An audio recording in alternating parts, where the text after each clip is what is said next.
Hello, Renee Flamond here. I tell you, I'll always bring things to you when I discover things that make me feel better, and this is one of them. This is awesome. I realized, and I want you to as well, which is why I'm going to explain exactly how this is true. It is our love that elevates the narcissist to their worth, to themselves for the short time being that they may be appeased in their fake mind of being appeased with themselves, to the world. We elevated their worth to ourselves and made us pick them. It's us. Our love does that to them. And I didn't realize that, and once I did, I started to see him as gross. That's why this is so exciting, because I know you want to see your narcissist as gross, because then you won't want to go near them. I'm sorry if you're just trying to work it out. I'm not trying to make you think your person's gross. But this will help those that want some kind of something to help them separate, right? So just listen. They tell us that they mirror us, right? They mirror us. They tell you that so that they suck you in and you think you met your soulmate. My narcissist used to even say, he used to make a joke and say he loved himself so much and that I was him and I reminded himself of himself, so that's why he loved me so much. Now, there's a lot of truth to this statement for him, and he didn't even know it. Except he doesn't love himself, and he doesn't know that either. But the statement is kind of true. He did see himself in me because he was making my person be his person. And he was saying that sentence as a catch-all to me for me to feel connected to him. Ooh, I'm the same person as him. It's that whole, he really gets me type thing, right? Okay, stay with me. He did put qualities that I wanted onto himself.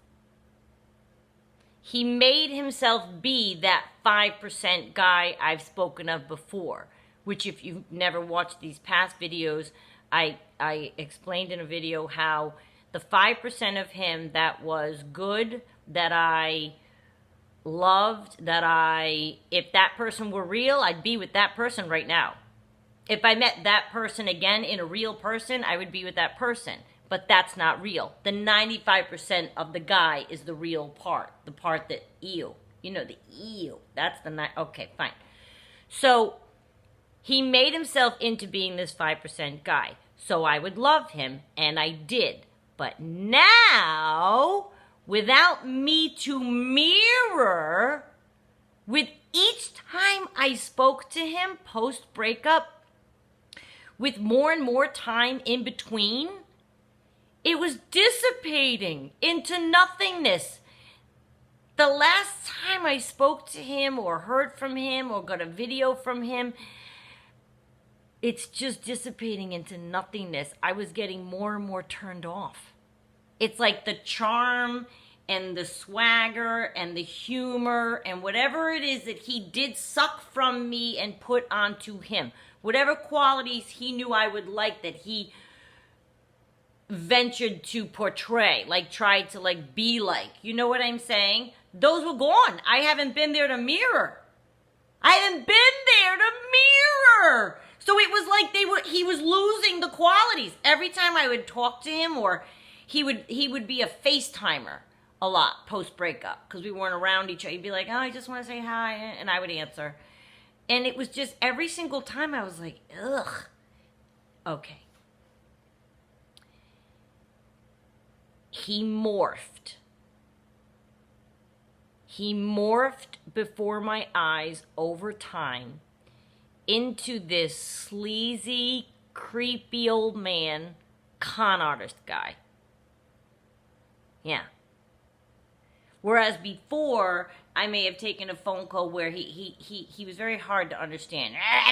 He talked like that. Whereas before, I'd be like, I'm sorry, what'd you say? I didn't hear that. Now I'm like, oh my God. I didn't care what he had to say. You can't hear half of what, didn't care. Couldn't wait to get off the phone, hung up, nice talking to you. And that was the last few months of our post-breakup few months, right? And I just didn't care, and I found him gross. Yeah. Just another regular, over-tanned, old, retired Florida guy. And I mean, I really thought he was everything. The 5% guy, I thought he was everything. And physically, too, I thought he was adorable. Now I look at him and I'm thinking he looks old, he looks tired, he looks sad, he looks pathetic. And it's almost like them being separate from you. I know it happened. It's clear now.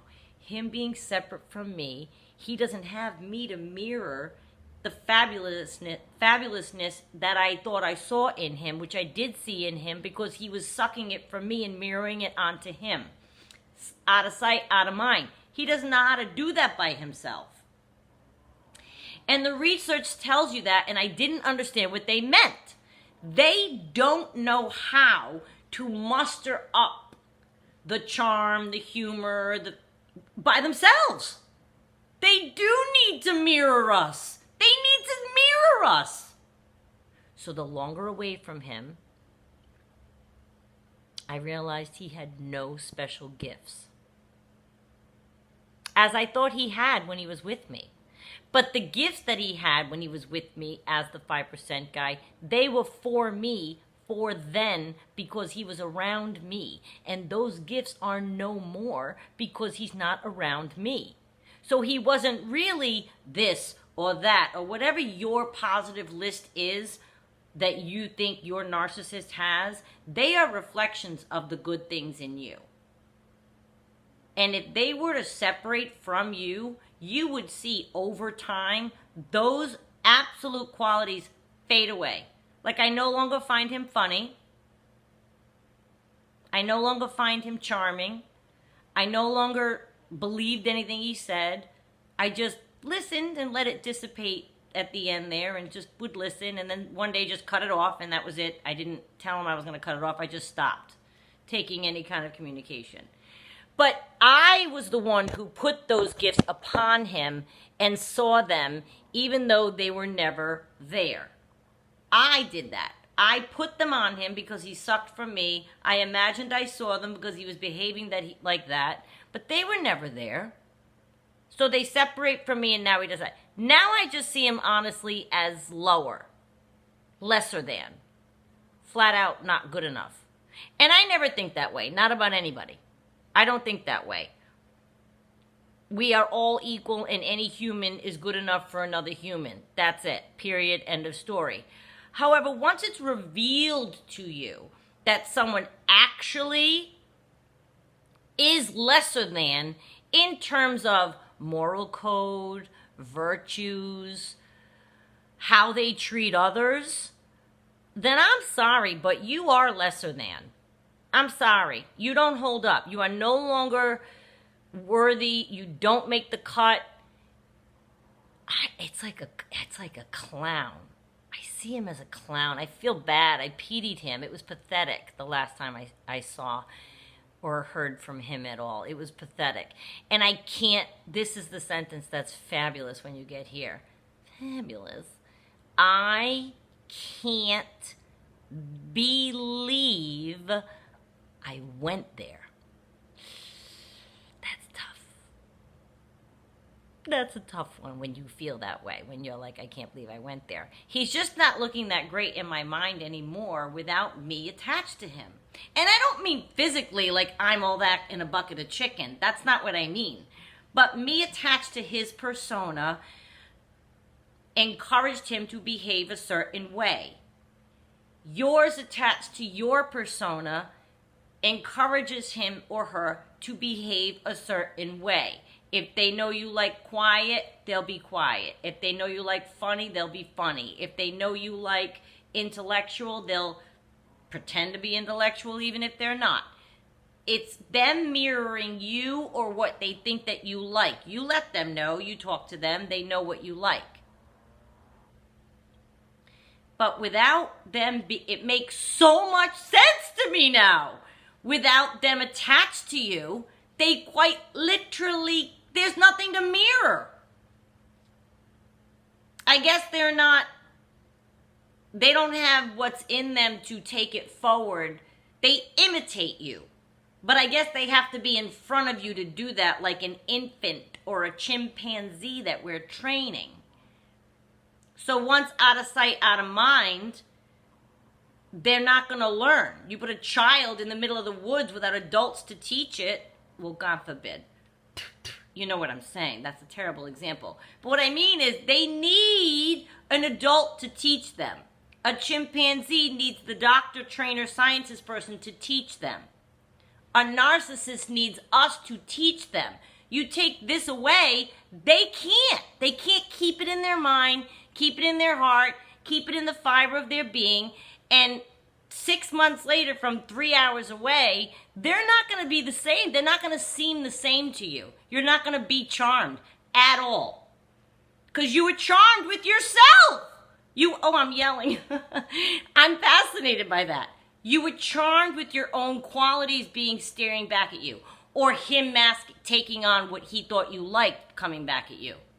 With you right there telling him what those qualities needed to be. Oh yeah, I like a big strong guy. I like someone to make me feel safe. Or I like someone who's an equal partner. Or whatever your thing is, they're going to make themselves be that person. And once you're not with them, they morph into a different person. I'm telling you, it's quite fascinating. And it was a big relief, and I couldn't wait to share it with you. Because when it happened to me, on that last time that I received something from him, and my face went, ugh. Oh my God, I guess I felt like I had slummed it for a while.